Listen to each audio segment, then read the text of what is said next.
नमस्कार, आप देख रहे हैं हल्ला बोल। आपके साथ मैं हूं अंजना ओम कश्यप। और साध्वी प्रज्ञा को एनआईए ने तमाम मकोका के आरोपों से हटा दिया है अपनी चार्जशीट में, और इसी के साथ ये भी कहा है कि साध्वी प्रज्ञा की रिहाई होनी चाहिए। क्या इसी के साथ एक बड़ा सच सामने आता है और उससे जुड़ा हुआ एक सवाल कि भगवा आतंकवाद यूपीए ने सियासी साजिश के तहत इसे जन्म दिया था। क्या भगवा आतंकवाद मेड इन यूपी? इसी पर हम चर्चा करेंगे। कई खास मेहमान हमारे साथ जुड़ेंगे, लेकिन उससे पहले ये सवाल जिन पर आज हम करेंगे चर्चा, साध्वी प्रज्ञा को कांग्रेस क्यों सरकार के इशारे पर क्या फंसाया गया था उस वक्त? सबसे बड़ा सवाल यही है, क्या सरकार ऐसा चाहती थी इसलिए हुआ था? क्या भगवा आतंकवाद कांग्रेस की सियासी साजिश थी? एटीएस ने क्या सियासी दबाव में मालेगांव ब्लास्ट की जांच की थी? क्योंकि 2008 में जब यह धमाका हुआ था, जांच पहले एटीएस को दी गई थी। एटीएस ने साध्वी प्रज्ञा को उसमें आरोपी बनाया था। एनआईए की जांच को सियासी दबाव से मुक्त माना जाए। क्या तब सियासत अलग किस्म की हुई थी? क्या अब सियासत अलग किस्म की हो रही है? क्योंकि एनआईए का अपनी ही वक्त पर तमाम आरोपों से बरी कर देना बताता है कि ये फैसला एनआईए का है, कोर्ट ने अभी इसे नहीं माना है। आरएसएस से जुड़े होने की वजह से क्या साध्वी प्रज्ञा को क्लीन चिट मिली है? अब आपको दिखाएंगे नार्को टेस्ट एक वक्त पर साध्वी प्रज्ञा का हुआ था। उसमें भी वो बार बार यही कहती हुई नजर आ रही थी कि झूठे हैं, मक्कार हैं सारे। लेकिन वो नार्को टेस्ट का हिस्सा दिखाने से पहले ये रिपोर्ट।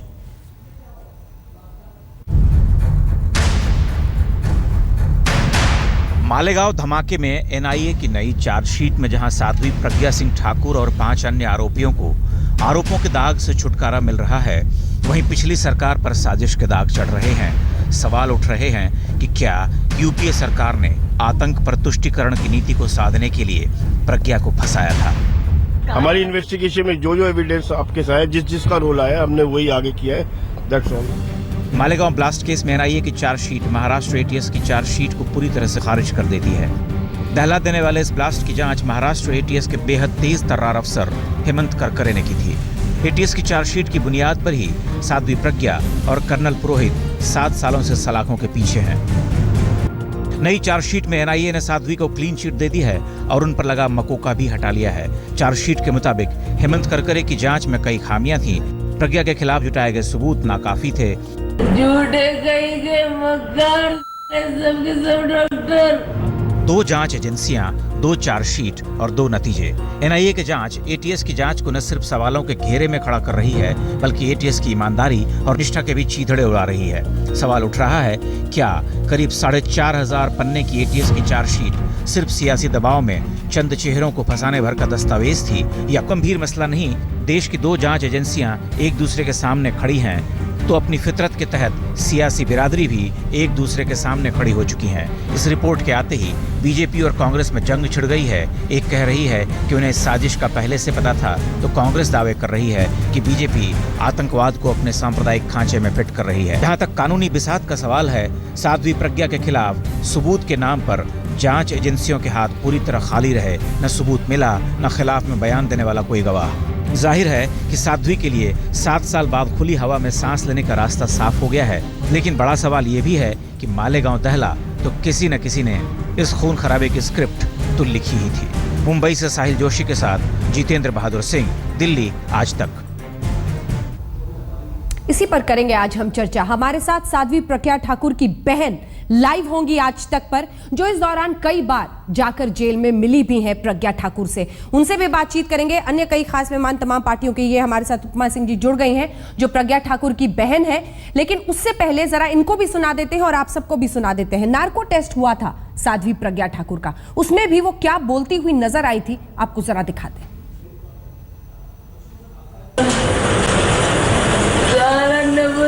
डॉक्टर झूठे मक्कार कहीं गए,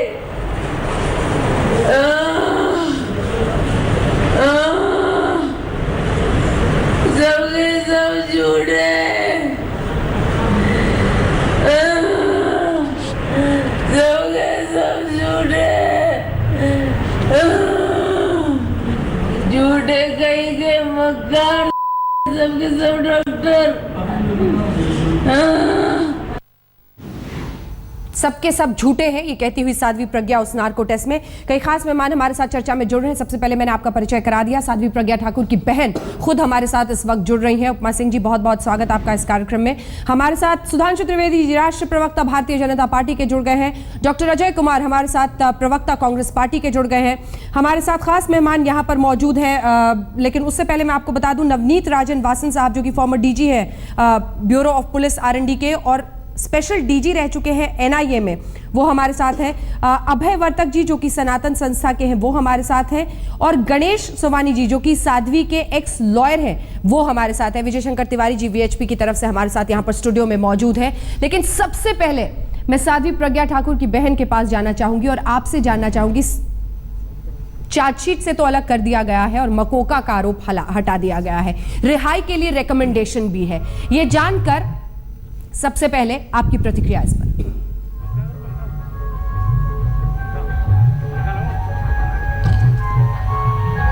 उपमा जी, आवाज पहुंच रही है?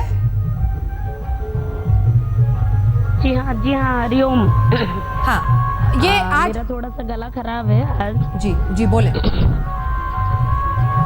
हरिओम जी बोले। आज आवाज आ रही है मेरी?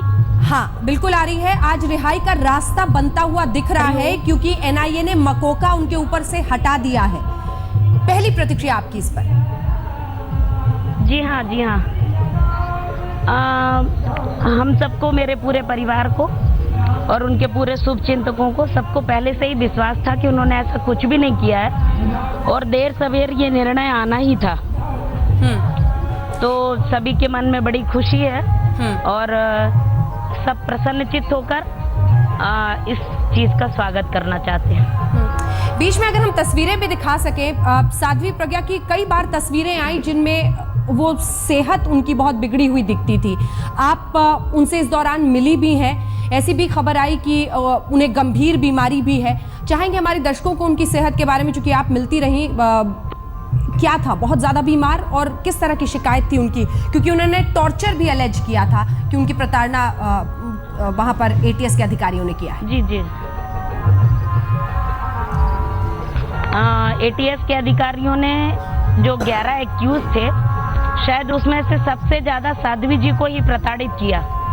एक महिला होने का लिहाज भी नहीं किया गया और इतना प्रताड़ित किया गया कि शायद अंग्रेजों के ज़माने में भी किसी भी प्रकरण में पकड़े गए व्यक्ति को इतना प्रताड़ित नहीं किया गया होगा। और अभी उनकी जो शारीरिक स्थिति है, पिछले 8 वर्षों से वो अपने पैरों पे खड़ी नहीं हो सकती हैं।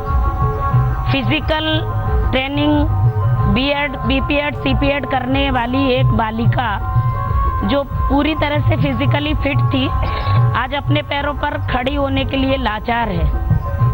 एक छोटी सी ऊंचाई पार करने के लिए उनको अपने पैरों को सहारा देना पड़ता है।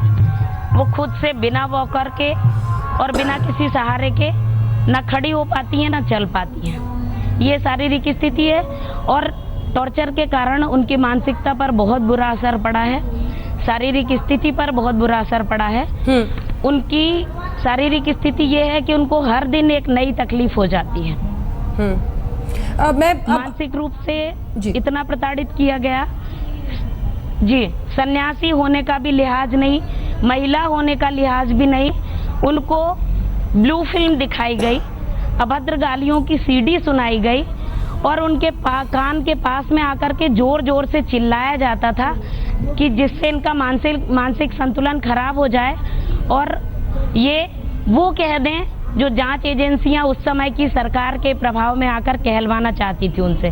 परंतु भगवान की बड़ी कृपा रही और ईश्वर ने उनको शक्ति दी और उन्होंने ऐसा कुछ भी नहीं कहा।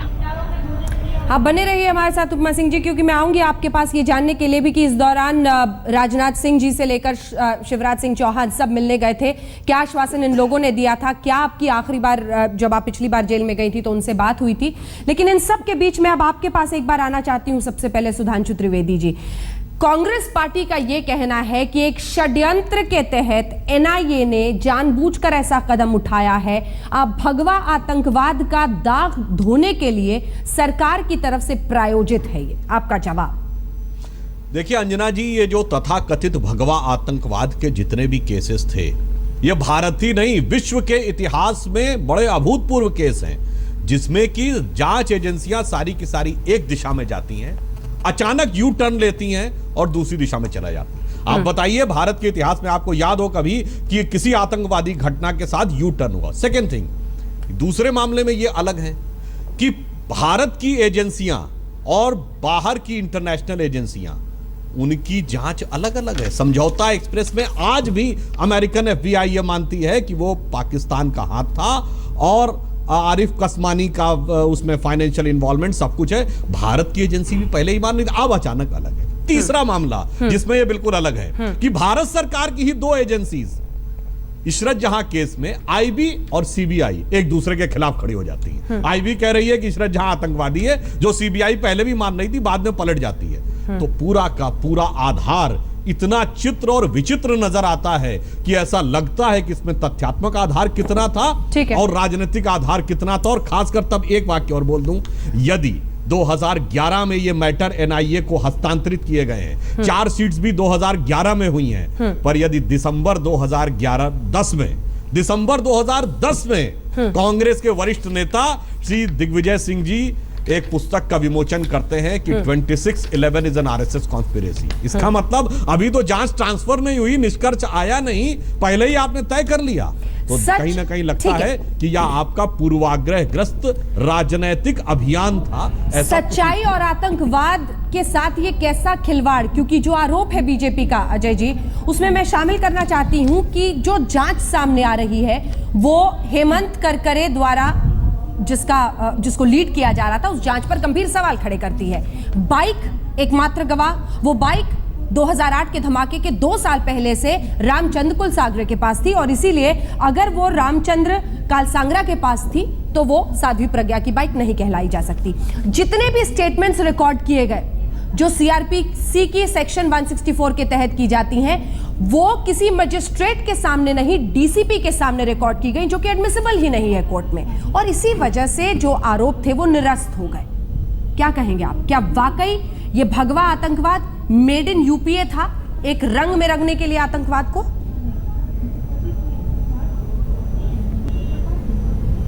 देखिए अंजना जी, सबसे बड़ी खतरा क्या है कि जैसे सुधांशु त्रिवेदी जब भारतीय जनता पार्टी के प्रवक्ता जो है तोड़ मरोड़ करके बयान पेश करते हैं, पहली बात है कि UPA 2 की उस वक्त के गृह मंत्री श्री चिदम्बरम जी थे, उन्होंने पूरी तरह से सबूत एकत्रित किया पाकिस्तान के हाथ में 26/11 के मामले। सर मुझे मत सुलझाइए।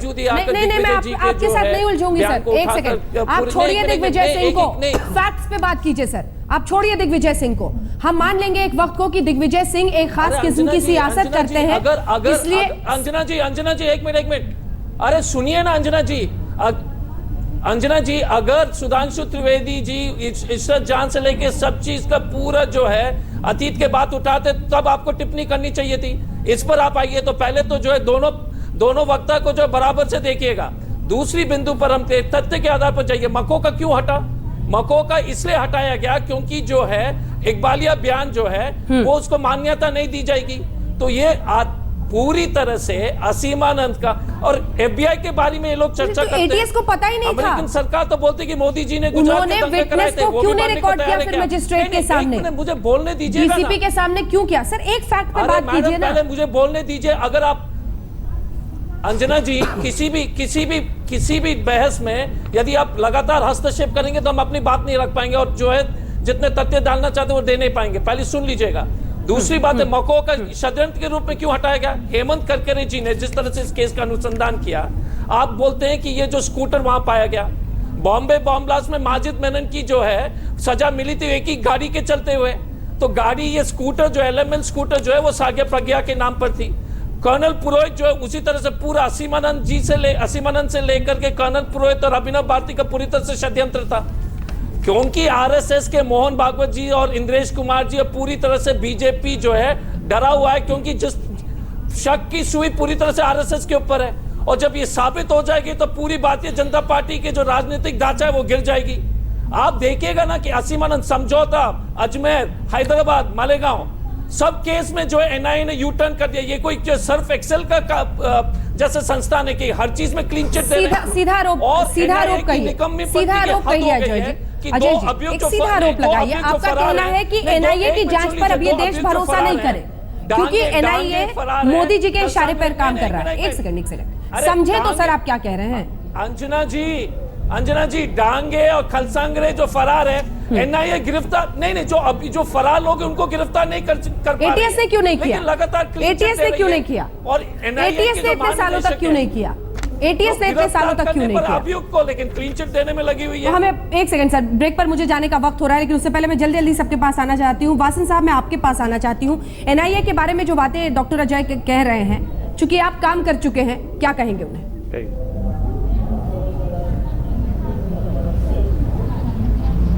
देखिए, मैं एनआईए के बारे में नहीं, मैं कानूनी पहलू पे प्रकाश डालना चाहूंगा। हाँ। इस केस के जो बहुत एक इम्पॉर्टेंट तथ्य है जो शायद बहुत लोगों को मालूम नहीं है, कोई भी इन्वेस्टिगेशन जो किसी दूसरी एजेंसी को ट्रांसफर की जाती है तो वो एजेंसी खाली फर्दर इन्वेस्टिगेशन कर सकती है, वो डी नोवो या फ्रेश इन्वेस्टिगेशन नहीं कर सकती है।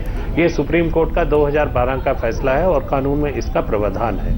ठीक है। और एक और बात मैं बताना चाहूँगा कि जो सुप्रीम कोर्ट ने 2012 में विनय त्यागी वर्सेस इरशाद अली केस में ये तय किया था कि कोई भी एजेंसी सुपीरियर एजेंसी नहीं होती है, सब एजेंसीज को कोड ऑफ क्रिमिनल प्रोसीजर के अंदर समान अधिकार प्राप्त हैं और सब एजेंसी अपने जो अधिकार क्षेत्र हैं, कोई दूसरी एजेंसी उसके ऊपर सुपीरियर एजेंसी नहीं है।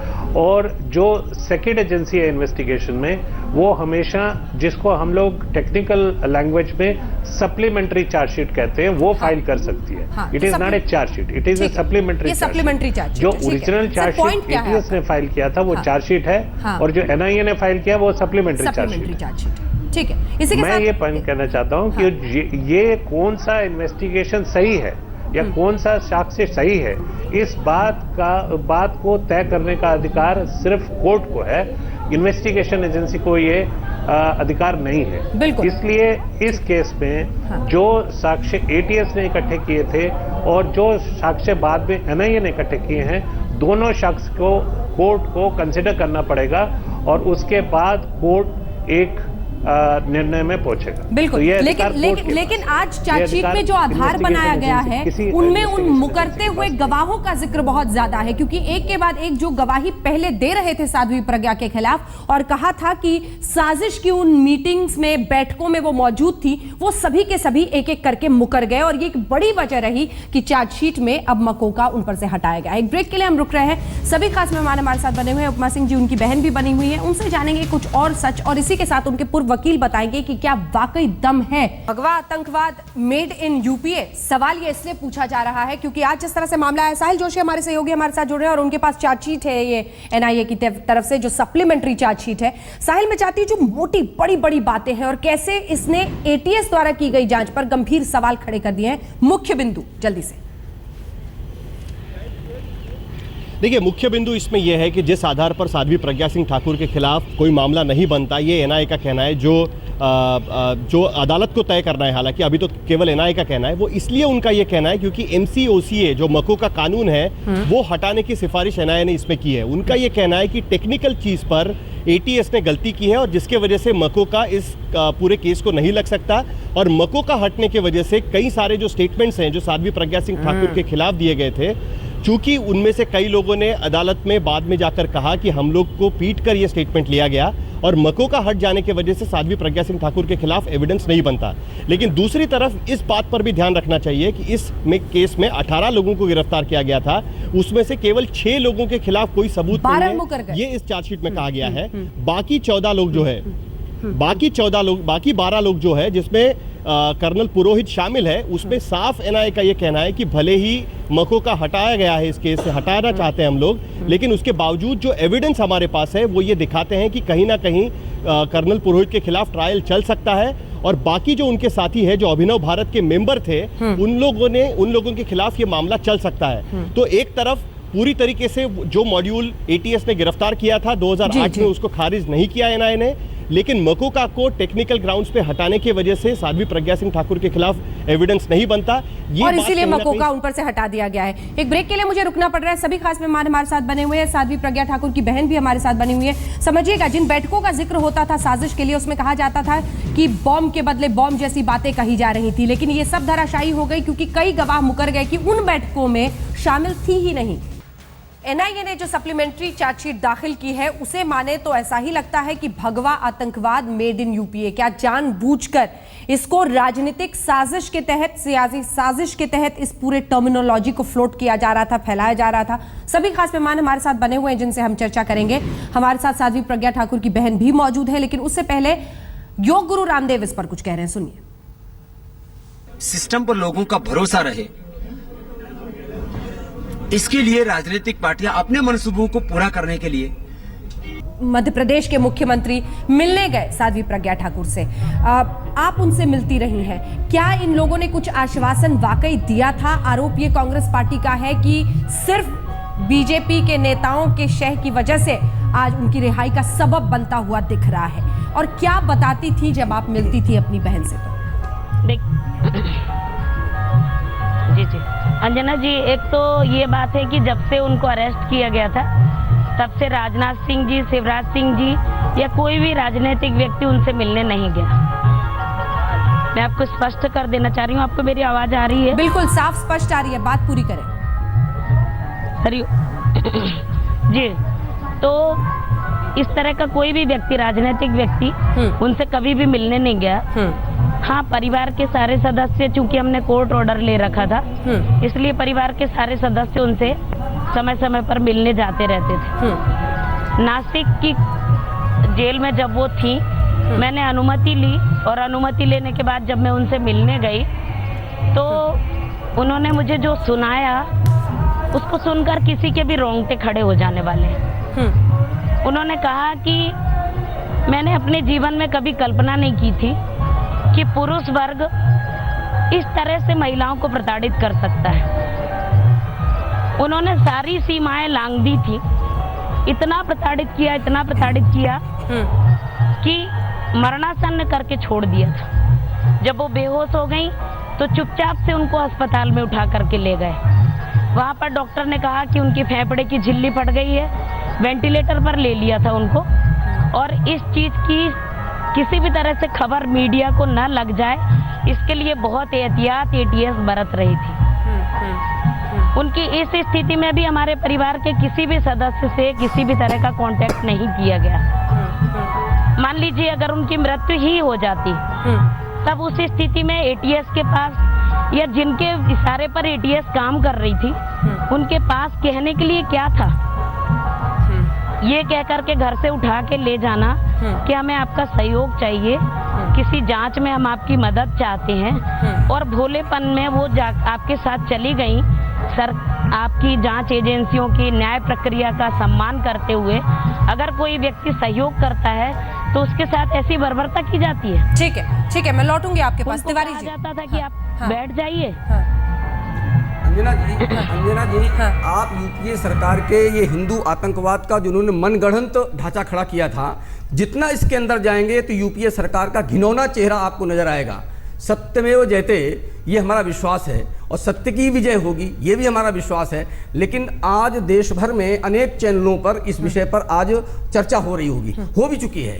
लेकिन प्रताड़ित होने वाला इस यूपीए सरकार में, इस आंधी में प्रताड़ित होने वाला एक व्यक्ति मैं विजय शंकर तिवारी भी रहा हूँ। मेरे परिवार में एनआईए के लोग मेरे बिना रहते हुए मेरे घर में जाते थे और मेरी पत्नी को धमकाते थे, और 3 बार मुझे एनआईए के ऑफिस में, ये प्रमाण अजय जी बैठे हुए हैं, ये प्रमाण वहां पर मौजूद हैं, और मुझे वहां बुलाते थे और 3-3 घंटे डिटेन करते थे। 3-3 घंटे में हमसे पूछताछ होती थी। एक केवल संदर्भ बताता हूँ, चूंकि अंजना जी के पास समय नहीं है। उन्होंने पूछा कि प्रज्ञा आपके घर आई? तो मेरे घर आती थी वो। साधु हैं हम, तो संतों का बड़ा आदर करते हैं। उन्होंने पूछा कब आए? तो मैंने कहा वो अमुक मंथ में आए। बोले नहीं, अमुक मंथ में नहीं आए, उस मंथ में आए जब समझौता एक्सप्रेस पर बम विस्फोट हुआ था। वो मुझे जबरदस्ती कहते थे कि आप ये बोलो, आप समझ सकते हैं कि वो किसके इशारे पर और किस प्रकार से चल रहा था। दूसरी बात, कांग्रेस की एक नीति समझ लीजिए, 1992 में ढांचा गिरा, संघ पर प्रतिबंध लगा दिया। 1947 में वो गोडसे के नाम पर संघ पर प्रतिबंध लगा दिया। आगे उनको जीतने का कोई आसार नजर नहीं आ रहा था, तो उन्होंने एक मनगढ़ंत हिंदू आतंकवाद का नारा गढ़ा। उसमें संघ पर प्रतिबंध नहीं लगा सकते, संघ के लोगों को, साधु संतों को, साध्वी प्रज्ञा को, असीमानंद को, इनको घसीट करके देश में आतंकवादी बना करके सामने खड़ा कर दिया। चिदम्बरम साहब, जब आप हिंदू आतंकवाद की बात कर रहे थे तो आप भी हिंदू थे, आप भी उन आतंकवादियों में एक आ जाते हैं। लेकिन यूपीए सरकार का ये घिनौना चेहरा देश के सामने जल्द से जल्द जांच के बाद आना चाहिए, ये मैं मांग भी करता हूं सरकार बिल्कुल, से। क्योंकि कोर्ट को अभी इस पर फैसला करना है। मैं चाहती हूं डॉक्टर अजय आप इसका जवाब दें, उसके बाद सुधांशु जी आपके पास। देखिए, पहली बात अंजना जी, जिस तरह से विजय शंकर जी तिवारी जी बोल रहे हैं, आतंक का कोई धर्म नहीं होता है। सुप्रीम कोर्ट से लेके हर एक कोर्ट में जितने भी रोहिणी सल्यान किस धर्म से आती है? वो एक ईमानदार कर्मठ वकील हैं। उन्होंने कहा कि जो है जिस तरह से एनआईए ने धमकी दिया था, और ये नमो इन्वेस्टिगेशन एजेंसी हो गई है क्या? और दूसरी बात, साबित हो रही है। मुझे आज भी वो दिन याद है जब परिवार में जाकर यूपीए सरकार में परिवार में जाकर एनआईए के लोग मेरी पत्नी को धमकाते थे, विजय शंकर जी, मैं आपको टोक नहीं रहा था, मुझे धमकाते थे, एनआईए के ऑफिस में बुलाते थे, मुझे धमकाते थे। मैं ये नमो इन्वेस्टिगेशन एजेंसी है, वही एनआईए के पदाधिकारी अब जो है, वही एनआईए के पदाधिकारी जो पूरे मामला को उलट रहे हैं, वही अब ये बोलते हैं अब एनआईए ठीक हो गया। और दूसरी बात है रोहिणी सल्यान जी प्रकार से मैं तो एक आपके सामने बाय द वे आ गया, हिंदू परिषद का प्रवक्ता हूं, इसलिए मुझे बोलने का अवसर मिल गया। उन गवाहों को तो बोलने का अवसर भी नहीं मिल रहा। ईमानदार आदमी को मुझसे भी पूछिए, बुला करके इस प्रशासन को धमका करके गवाही नहीं दी गई, तो उसको शर्म नहीं आती आप लोग को? ये सरकार का घिनौना चेहरा है, घिनौना चेहरा। वैसे व्यक्ति को, ईमानदार कर्मठ आदमी को आपने देशद्रोही तला दिया। सुधांशु जी आपकी बात पे कुछ कहना चाह रहे हैं? सुधांशु जी आप लोग को, उसके बाद में आने मेहमान सबके पास आ रहे हैं। सुधांशु जी पर मत चढ़ाइए न्याय को।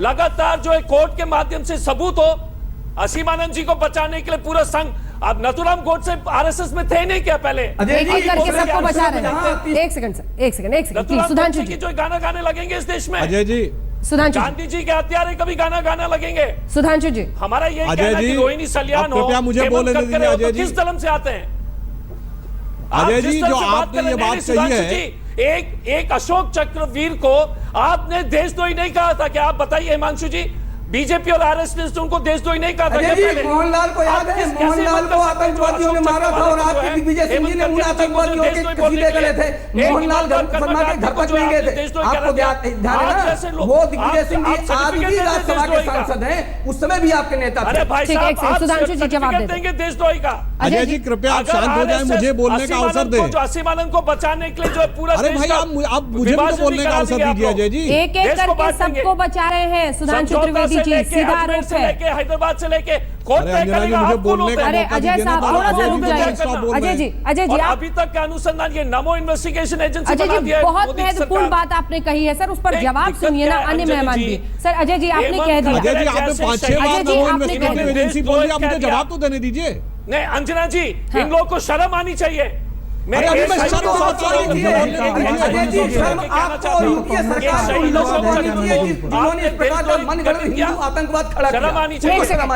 सुधांशु त्रिवेदी जी, अजय जी आप स्वयं पुलिस अफसर रह चुके हैं। आपने एक अरे भैया मुझे बोलने दीजिए, बहुत हो गया अजय जी, आप लगातार बोलते चले जा रहे हैं। अजय जी प्लीज, अजय जी प्लीज, इतनी देर से मैं शांति से सुन रहा हूं, आप अनुसंधान लगातार बोलते चले जा रहे हैं। यू टर्न जो है, अजय जी रुक जाइए रोहिणी, अब मेरी बात सुनिए। अरे आप यही बार बोल चुके हैं भाई, मुझे बोलने दीजिए अजय जी। चक्कर में क्यों है? ठीक है अजय जी आप पुलिस अधिकारी रह चुके हैं, मैं आपसे कहना चाहता हूँ पूरा सत्य बोलिए, अर्ध सत्य मत बोलिए।